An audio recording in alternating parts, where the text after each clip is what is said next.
Hello, everyone. Happy Monday. Mike Irwin is joining me right now. We've got a lot to cover. Some breaking news coming out today from the Chad Morris press conference. Chad Morris announcing that C.J. O'Grady is no longer with the team. He announced the starting quarterback and the backup, something he hasn't really done on a Monday press conference in several weeks throughout the season. Mike, let's start with John Stephen Jones being named as the quarterback for Arkansas to face off against Western Kentucky. Hot topic. What are your thoughts? You know, there was a debate kind of in the media room about whether a starter would be named, because all this season when you had a question, usually Chad Morris would come in and he would not name a starting quarterback. But he did come in, and we'd been passed out the depth chart about 10 minutes earlier, so we knew it was John Stephen Jones, number 1, KJ Jefferson, number 2. So at that point, it's just a matter of how is this explained? How's it going to work? And he said that he decided to start John Stephen Jones because he played really well the last 2 weeks. So he's comfortable with him doing that. Obviously, Jefferson hasn't been exposed to this offense as long. They have been sort of using John Stephen Jones off and on all year long to kind of work with the ones, some in practice. Yeah. And so that he's farther along, can operate a bigger package. But it was Chad Morris was asked about this, and then Joe Craddock. And it was Craddock who basically said that during the off week, KJ Jefferson was really exposed to this offense more, and he said he was able to do a lot of things in that off week, which then sort of helped him for this appearance he had against Mississippi State. And he said because he's so much farther along now because of that, when you add in what they're going to do this week, they feel like they can put him in the game, and he's apparently going to play early, not just sort of, we'll bring him in, in the fourth quarter if the game's out of control. He's going to come in early in the game, and he would have a bigger package because he now has been exposed more to the offense too. Well, talking about the coaches, let's hear a little bit about what they had to say about John Stephen Jones being named the starter. Start John Stephen Jones this week. Excited for him. We will play KJ as well to continue to develop him. I mean, what all went into the decision to start John Stevens, and how do you think he'll play? How ready do you think he is for the opportunity?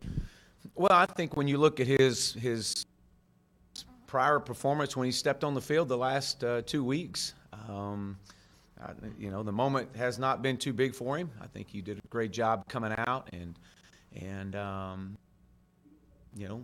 playing with grit and toughness and just providing a lift. And I think he'll play really well. I've watched him and from high school all the way into where he is now and just his development. We're really excited to see John Stephen out there. He's come in and done some good things past couple weeks. So he also had a good fall camp. So excited to get him out there and see what he can do. Okay, so like we mentioned, KJ Jefferson is going to be the backup for John Stephen Jones. So I think fans are probably going to be excited, one, to see a little bit of him play, but also that there's no flip-flopping back and forth between Nick Starkel and Ben Hicks. That's out of the question right now. There's no guessing and waiting until game day to find out who is going to walk out on that field and be the starting quarterback, Mike. Yeah, as a matter of fact, and I was at that press conference. I'm having a hard time remembering whether Coach Morris said this or Craddock said it, Joe Craddock, the offensive coordinator, but one of them said that in Sunday's workout, Nick Starkel and Ben Hicks they did not get any reps. I assume he meant first-team reps. Mm-hmm. But, this is going to be interesting moving forward because it looks like now that one of them might end up being the scout team quarterback. I don't know how they're going to work this. But this further commits these two guys. When they get all the reps on Sunday, you assume it's going to happen the rest of the week. Now, Tera, this is going to be interesting because all along people have been clamoring for these two guys. And when John Stephen Jones made his appearance against Alabama and then KJ Jefferson against Mississippi State, they both looked really, really good. Mm-hmm. Okay, that's one thing. You come in after the game's kind of already out of control and there's not a whole lot of pressure on you and the other team's not highly motivated with their defense. And you come in and you play well. But now you have a whole week for Western Kentucky to basically prepare for these guys. Now this is the interesting part. They run basically the same offense that Arkansas does. There's a lot of RPO action in there. So their defense is going to be familiar with what these two guys do. So they won't be slipping up on anybody here. We're going to see how they perform when a team has had a whole week to get ready for them. Will it make any difference? We don't know. Jefferson might look great. John Stephen Jones might look great. But here's the thing. This is kind of your last hope. You know, you sort of figure if that's been the problem all along, you didn't have a running component to your offense. And those two guys come in and the offense moves, and then you got to hope the defense is a lot better than it was. Yeah. And then if you win this game, maybe you got some hope for the future. But if not, I mean, it's almost to me a certainty that you're going to have a change here in the head coach. Yeah, absolutely. I mean, I think fans were really impressed with what they saw from KJ Jefferson, only taking 4 plays to move it all the way down the field into the end zone. Got some excitement into that stadium for the first time. Let's hear what the coaches have to say about making him the backup. Very encouraging. Those guys got very excited when KJ got it in the end zone. It was pretty cool to see those guys rally in the end zone and get excited for his first career touchdown. But it was very exciting to see that for sure. Has KJ's knowledge of the packages expanded in the last few weeks? Can you do more with him? Yeah, absolutely. Like I said, the bye week was huge for him. He got a lot of reps. He's been in all of my meetings, like I've mentioned.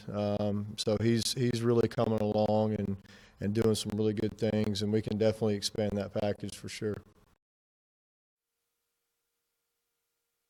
DJ O'Grady has been Very encouraging. Those guys got officially off very the team, as far as we know. That's what Chad Morris announced today. The reason behind it is still kind of unknown in terms of official statement from the coaching staff, but regardless, a huge loss for this team. He led the Razorbacks in touchdowns by a tight end. What do you think this means for them going forward? Well, he would have been a big target for both of those quarterbacks. Yep. So the fact that he's not there is not going to be good for them. Now, we can debate all day long about the rumors, what happened. It's not important because all of these rumors about allegedly what went on are not confirmed, and we're not in the business of talking about rumors that are rumors, and that's where they stay. But the bottom line is that Chad Morris said that they met and mutually agreed that it was best for C.J. O'Grady, Cyan O'Grady, to step away from the football program. And they wished him the best. Both of them, especially Joe Craddock, said that he still considered him a really good personal friend. He likes him a lot and wishes him the best moving forward. And Chad Morris says, we will do what we can do to help him prepare for the next step in his career. I don't know that this will hurt his NFL career or his draft status. It's hard we to met say last what will night. go on there. But what's going to happen to C.J. O'Grady is whatever caused this and however he reacted, he can't do that at the NFL level. I don't care how talented you are. They will not fool with you because they've got enough talent coming in that if you cause an issue and you keep doing it, you're not going to, you'll be off that team, and then you might get 1 or 2 other chances and then you're gone. We see this happen over and over in the NFL. Yeah. So this guy's going to have to grow up. Now, we all like him. He's never done anything like this in interviews we've done with him. He's always been very supportive of the team and talk about his teammates, and never said anything negative about the coaches. It's apparently stuff that happens behind the scenes that gets him angry, and he's got to get control of that. Yeah, I mean, you have to understand some of the frustration that's coming from this team right now, being that they have talented guys and they just can't seem to get the wins there. But let's listen to what the coaches had to say about the situation with C.J. O'Grady. We met last night, and we want to wish C.J. the best, and we're here to help him get to where he wanted to get to at the next step. And so,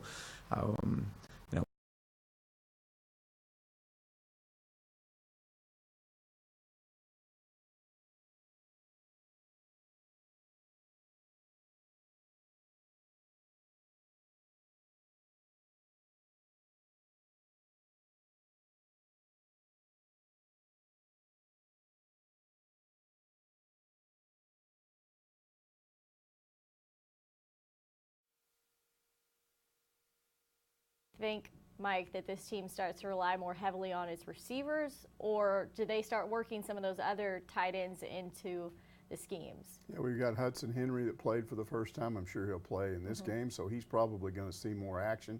because of this.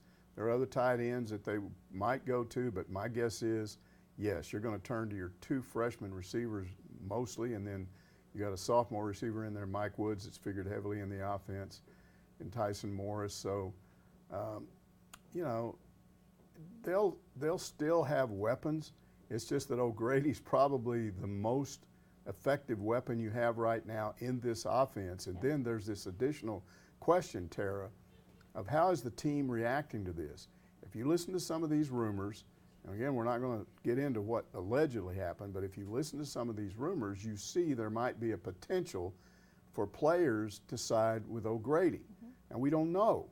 But if they did, then that could cause further problems with guys out on the field. On the other hand, maybe they feel like whatever happened was his fault and it won't affect them at all. But there's a lot of speculation that part of what went wrong, even with the guys on the defensive side of the ball in that game against Mississippi State, was this whole O'Grady thing kind of hanging over them.